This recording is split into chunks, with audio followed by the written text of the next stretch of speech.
जय हिंद दोस्तों, आप सबको इंडिया में जान पर स्वागत है। दोस्तों, आप सब जानते हो रसिया की एयरफोर्स दुनिया की दूसरा सबसे ताकतवर या फिर नंबर वाइज देखे तो सबसे ज्यादा नंबर पर फाइटर एयरक्राफ्ट रसिया की एयरफोर्स में है अमेरिका के बाद। फिर भी रसिया ने ये क्लेम कर रहा है कि जंग जब शुरू हुआ था यूक्रेन के साथ 10-15 दिन या फिर मैक्सिमम 20 दिन के बाद यूक्रेन के एयरफोर्स को बिल्कुल तबाह कर दिया था। लेकिन अब तक रसिया की जो एयरफोर्स है वो यूक्रेन के ऊपर डोमिनेट नहीं कर पा रहे हैं, जिस वजह से रसिया को ये जंग जीतने में जो पहले उनके प्लानिंग था कि हम इतने दिन में जंग खत्म करेंगे, वो ज़्यादा देर तक चलता जा रहा है और रसिया को इससे नुकसान भी हो रहा है। और पिछले कुछ दिनों से एक तरीके से आप कह सकते हो यूक्रेन की एयरफोर्स हो या फिर यूक्रेन की आर्मी हो, वो रसिया को चोट पहुंचाने में ज़्यादा कामयाब हो रहे हैं। एक तो जो पहले रसिया बड़े बड़े सिटी को यूक्रेन पर कब्जा कर लिया था, आहिस्ता आहिस्ता करके जो यूक्रेन के आर्मी है वो फिर से रिक्लेम कर रहे हैं। और साथ में आपको पता होगा 2 दिन पहले यूक्रेन की 2 Mi-24 हेलीकॉप्टर जाकर बेलग्रेड जो रसिया के अंदर है उनके जो सप्लाई चेन है या फिर जो ऑयल डिपो है उसके ऊपर अटैक किया था। अब रसिया के एयरफोर्स का सबसे ताकतवर फाइटर एयरक्राफ्ट सुखोई 35 को भी यूक्रेन ने क्लेम किया है कि वो मार गिरा है। और इस बार, हालांकि पहले भी यूक्रेन वाले क्लेम कर रहे थे कि वो उनके MiG-29 के जरिए रसिया की सुखोई 35 को मार गिराए थे, लेकिन कोई सबूत नहीं दिए थे। और बड़ा बात यह है कि अगर कोई भी रशियन एयरक्राफ्ट को यूक्रेन गिराएगा तो उसका फोटो और वीडियो आना कोई बड़ी बात होगा नहीं, क्योंकि ये सारा जंग अब यूक्रेन की धरती पर हो रहा है। तो अगर यूक्रेन रशिया की कोई फाइटर एयरक्राफ्ट को शूट डाउन करता है तो फाइटर जेट आकर यूक्रेन में ही गिरेंगे, तो अब सोशल मीडिया के टाइम में वो जल्द वायरल हो जाएंगे। लेकिन इससे पहले कभी सुखोई 35 का कोई मतलब आप तरीके से कह सकते हो बॉडी वगैरह मिला नहीं था, लेकिन अब पहली बार सुखोई 35 का फुटेज मिला है और वो यूक्रेन के अंदर ही वो जेट जाकर गिरा है। हालांकि कैसे ये क्रैश हुआ है या फिर शूट डाउन हुआ है और कौन सा मिसाइल शूट डाउन किया है इसके ऊपर डिटेल्स में बात करेंगे। दोस्तों, ये देखा जाए तो ये रसिया के लिए झटका है और सुखोई 35 का जो रेपुटेशन है उसके लिए भी झटका है। और ये न्यूज आने के बाद अब भारत और चीन के ऊपर क्या प्रभाव पड़ेगा इसके ऊपर भी बात करेंगे। जानने के लिए आप आखिर तक ये वीडियो को देखते रहिए और ज्यादा से ज्यादा लाइक शेयर करना बिल्कुल मत भूलिए। दोस्तों, अब ये जंग जितना देर तक चलता रहेगा अब पुतिन के लिए उतना टेंशन की बात है। आप पहले न्यूज हेडलाइन देख लीजिए, fast Russian Sukhoi 35 flanker confirm destroyed in Ukraine. आप ये इमेज देख सकते हो, ये सुखोई 35 का ही है जो जाकर यूक्रेन की टेरिटरी में क्रैश हुआ था या फिर गिरा था। हालांकि इसके ऊपर बात करेंगे। आप सुखोई 35 जेट को देख सकते हो। अब अगर प्रेजेंट टाइम में देखेंगे तो ये रसिया का सबसे ज्यादा ताकतवर या फिर सबसे एडवांस फाइटर एयरक्राफ्ट है, क्योंकि अब प्रेजेंट टाइम में सुखोई 57 जो 5th जनरेशन फाइटर एयरक्राफ्ट है वो ज्यादा नंबर पर रसिया के एयरफोर्स में एक्टिव हुआ नहीं है, सिर्फ 3 सर्विस में है। ऑर्डर 13 अभी रसिया ने किया है। जो सुखोई 35 है वो 4.5 जनरेशन वाला प्लेन है और 100 के ऊपर ऑलरेडी रसिया के एयरफोर्स में है और भी 29 ऑर्डर पर है। और रसिया के अलावा इजिप्ट और चीन सुखोई 35 को इस्तेमाल कर रहे हैं और भारत को भी ये जेट रसिया ने ऑफर किया था। लेकिन अब ये न्यूज आने के बाद, हालांकि भारत ने कभी तो इंटरेस्ट शो ज्यादा नहीं किया था, लेकिन अब ये न्यूज आने के बाद भारत भी शायद इसे जेट को ना खरीदे। और हम पहले भी तो हमारा गवर्नमेंट का प्लान है ही कि हम रसिया की जो हार्डवेयर है उसे कम इस्तेमाल करेंगे। पहले ये जेट के ऊपर आते हैं कि जेट कैसे शूट डाउन हुआ। अगर आप इमेज देखोगे, हालांकि 2 दिन पहले मैंने आपको बताया था ये जो बेलग्रेड में ऑयल डिपो था वो यूक्रेन के Mi-24 जाकर हीट किए थे और काफी नुकसान हुआ था। इससे जो रसिया की आर्मी होगा उसको फ्यूल सप्लाई या फिर लॉजिस्टिक सप्लाई में काफी इशू होगा और जंग में वो उतना तेजी से आगे नहीं बढ़ पाएंगे यूक्रेन के अंदर। दोस्तों, आप ध्यान से देखिए, जो सुखोई 35 अब जमीन पर गिरा है। हालांकि इससे पहले मैं चाहूंगा कि आप 15 सेकंड का एक वीडियो देख लीजिए। कुछ जो सोशल मीडिया में कंफर्म किया जा रहा है कि वो सुखोई 35 गिरने की वीडियो है, लेकिन कोई मतलब कंफर्म न्यूज नहीं है। मतलब टेलीग्राम या फिर सोशल मीडिया में तो वो चल रहा है, आप साइड में देख सकते हो सुखोई 35 नीचे आकर गिर रहा है जमीन पे। और काफी मतलब जो वीडियो शूट डाउन किया था तो उसका जो फ्लाइट पाथ है वो काफी नीचे था।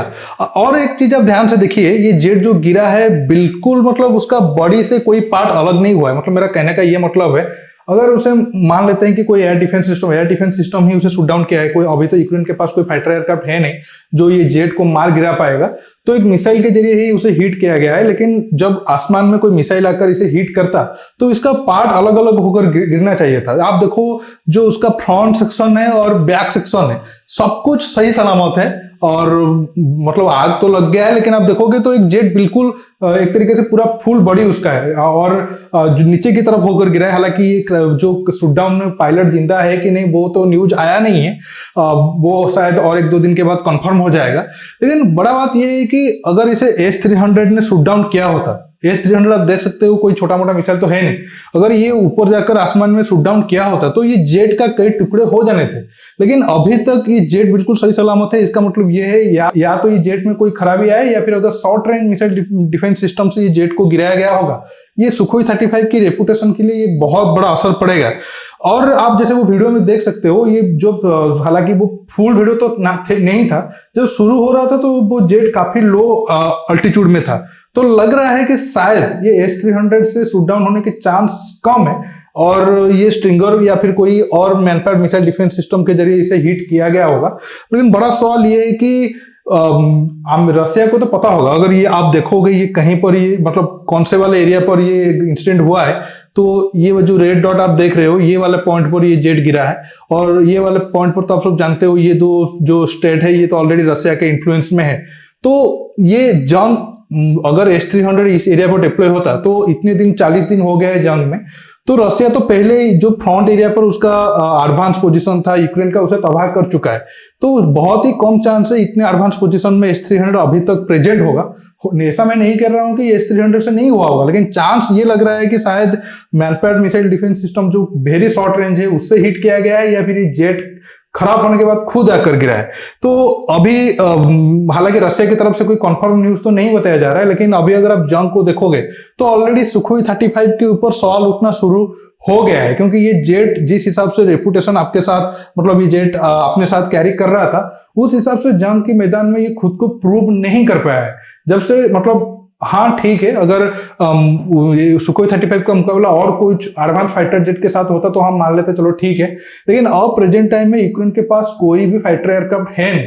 अगर ऐसे सिचुएशन में सुखोई 35 को मुश्किल हो रहा है वो अपना ऑपरेशन को अंजाम दे, तो फिर बड़ा सवाल उठता है कि ये फाइटर जेट के ताकत के ऊपर। अब बड़ा सवाल ये है कि रसिया इसके ऊपर क्या सफाई देता है, ये काफी इंटरेस्टिंग होगा। और इसके क्रैश होने के पीछे या फिर शटडाउन होने के पीछे रसिया की तरफ से क्या न्यूज आता है, हम उस तरफ वेट करना होगा, क्योंकि ये सारा कुछ अब यूक्रेन के सोर्स से चल रहा है मीडिया में, और अब यूक्रेन जो कुछ बोल रहा है उसे वेस्टर्न मीडिया या फिर अमेरिकन मीडिया बहुत ज्यादा एम्पलीफाई कर रहा है। मतलब अगर वो एक बोल रहे हैं तो ये 10 लगाकर उसको बातचीत कर रहे हैं। तो रसिया की साइड का हम इंतजार करना होगा कि सही वजह क्या हो सकता है। लेकिन इसमें कोई डाउट नहीं है, इस जंग में रसिया को जितना नुकसान पहुंचना चाहिए था उससे ज्यादा नुकसान पहुंच चुका है। एक तरीके से अफगानिस्तान में जितने मतलब जब रसिया की सेना अफगानिस्तान आया था तब रसिया को जितना नुकसान नहीं हुआ था, अब यूक्रेन के जंग में उससे कई गुना ज्यादा सैनिक मर चुके हैं और उन्हें नुकसान भी हुआ है। तो अभी ये देखना होगा ये जंग और कितना दिन तक चलता है और इसमें रसिया का और कितना नुकसान होता है। यूक्रेन तो बर्बाद हो ही चुका है, जितना बर्बाद यूक्रेन हो चुका है तो उसे पूरा करने में 30-40 साल और लग जाएगा। मतलब अभी ये मतलब प्रेजेंट टाइम तक आने के लिए, मतलब जंग शुरू होने से पहले यूक्रेन जिस हालात में था। इसके साथ साथ जो चेर्नोबिल जो यूक्रेन का एक इंपोर्टेंट सिटी है उस पर भी अब यूक्रेन की सेना का कब्जा हो चुका है। रसिया की सेना पीछे हट गए थे, और भी कुछ सिटी पर जो पहले रसिया का कब्जा था अब यूक्रेन की सेना आहिस्ता आहिस्ता करके उसके ऊपर भी कब्जा कर रहा है। और कुछ अगर इंटरेस्टिंग टॉपिक आएगा रसिया और यूक्रेन की जंग में, मैं आपको एक अलग वीडियो में बताऊंगा।